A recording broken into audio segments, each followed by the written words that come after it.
روزوں کا مہینہ رمضان کا مہینہ ہے، جس میں قرآن اول نازل ہوا، جو لوگوں کا رہنما ہے اور جس میں ہدایت کی کھلی نشانیاں ہیں اور جو حق و باطل کو الگ الگ کرنے والا ہے۔ تو جو کوئی تم میں سے اس مہینے میں موجود ہو چاہیے کہ پورے مہینے کے روزے رکھے، اور جو بیمار ہو یا سفر میں ہو تو دوسرے دنوں میں روزے رکھ کر ان کا شمار پورا کر لے۔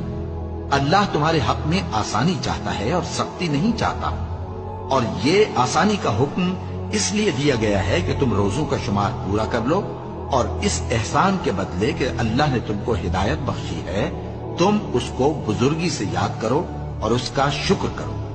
اور اے پیغمبر، جب تم سے میرے بندے میرے بارے میں دریافت کریں تو انہیں معلوم ہو کہ میں تو تمہارے پاس ہی ہوں۔ جب کوئی پکارنے والا مجھے پکارتا ہے تو میں اس کی دعا قبول کرتا ہوں۔ تو ان کو چاہیے کہ میرے حکموں کو مانیں اور مجھ پر ایمان رکھیں تاکہ نیک رستہ پائیں۔